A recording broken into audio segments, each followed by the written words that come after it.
शिवं शिवं। नमस्कार, आप सबका हमारे चैनल श्रीमद् होम रेमेडीज पर स्वागत है। इस वीडियो में हम आपको बताने जा रहे हैं बहुत सारे उपाय, बहुत सारे टोटके जो आप होली के दिन कर सकते हो, होलिका दहन के दिन कर सकते हो। इस साल 2021 में होलिका दहन 28 मार्च को है और होली जो है वो 29 तारीख को है। तो कुछ उपाय होलिका दहन के दिन किए जाते हैं और कुछ होली के दिन करोगे आप। तो चलिए हम एक एक करके उपाय बताने जा रहे हैं और हम आपको बहुत सारे उपाय बताएंगे।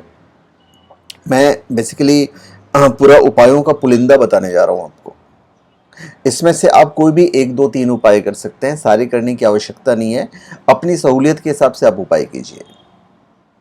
सबसे पहला, देखिए, जिस प्रकार दीपावली में दीपों की उष्णता और तैल की गंध से चातुर्मास्य के संचित कीटाणुओं का नाश होता है, उसी प्रकार शीतकाल में संचित कीटाणुओं का नाश होलिका जलने से उत्पन्न गहरे अग्निताप और अबीर गुलाल आदि के गंध से होता है। गाना, हंसना और तेज आवाज में बोलने से गले का व्यायाम होता है और गुलाल, अबीर आदि का गले में जाना फेफड़े और गले में अवरुद्ध कफ की निवृत्ति में उपयोगी होता है।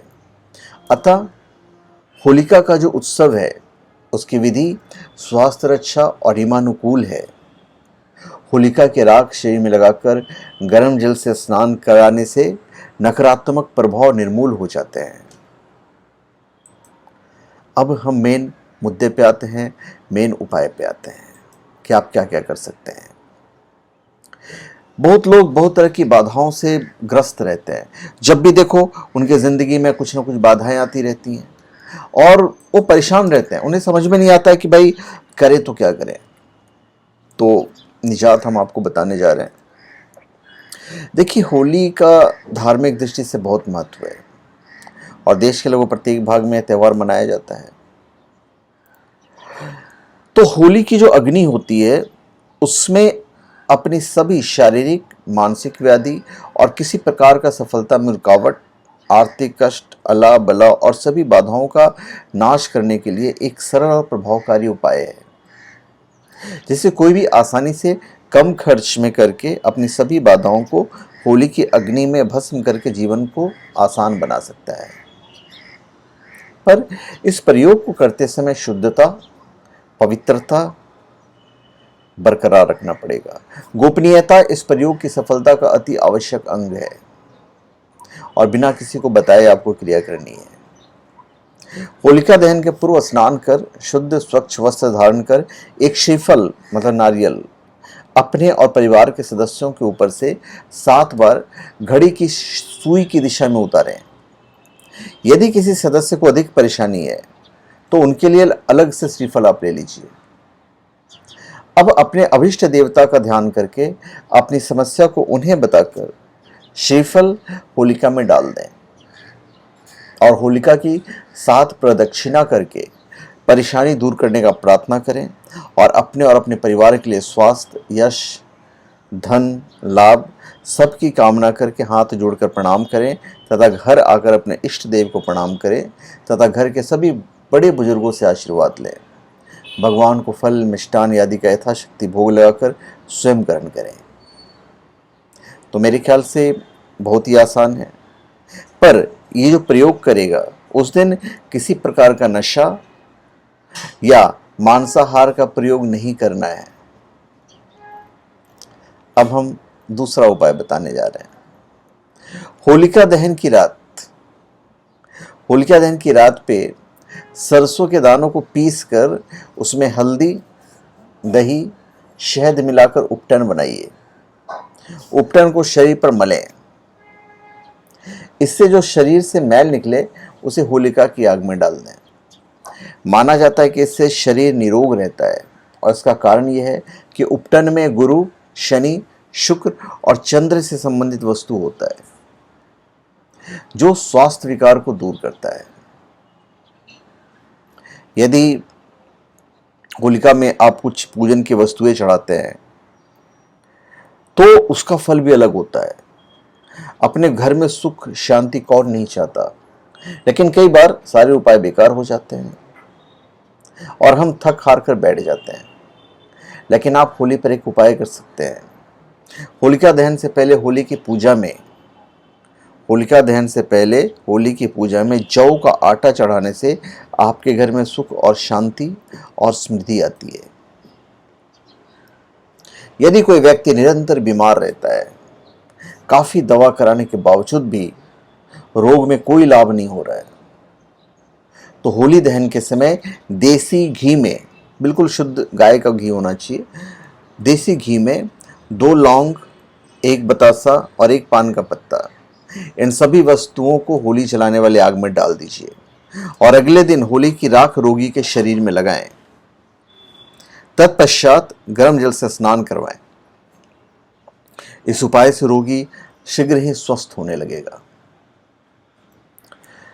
एक और चीज हम आपको बता रहे हैं। कोई व्यक्ति अभिचार कर्म के कारण अर्थात मारण, विद्वेषण, उच्चाटन, सम्मोहन या वशीकरण से आक्रांत है, तो फिर मैं आपको बताने जा रहा हूं कि उसको क्या करना चाहिए। आप होलिका की राख शरीर में लगाकर गर्म जल से स्नान कीजिए। नकारात्मक जो प्रभाव है वो ऑटोमेटिक समाप्त हो जाएगा।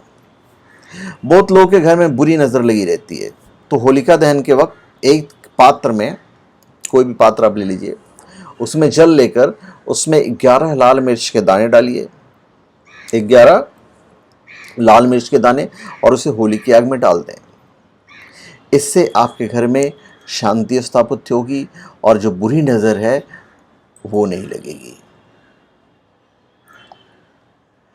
पुराणों में की जो कथा है हिरण्यकशिपु का, उसके बारे में आप सबको पता ही है। तो सोचिए, मतलब कितने भी बुरे विचार हों, इस सारे के सारे विचार जल जाते हैं। यदि आपको अपना बुरा समय समाप्त करना है, खत्म करना है, तो होलिका दहन की राख में थोड़ी सी राई और नमक मिलाकर उसको किसी साफ बर्तन में रखते हैं। इससे आपके घर की नकारात्मक ऊर्जा समाप्त हो जाएगी और साथ ही आपका बुरा समय भी समाप्त हो जाएगा। ऐसी मान्यता है।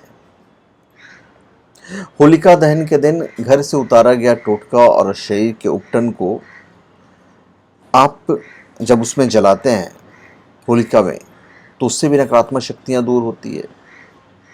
घर, दुकान और कार्यस्थल की नज़र उतार कर आप उसे होलिका दहन में जला दीजिए।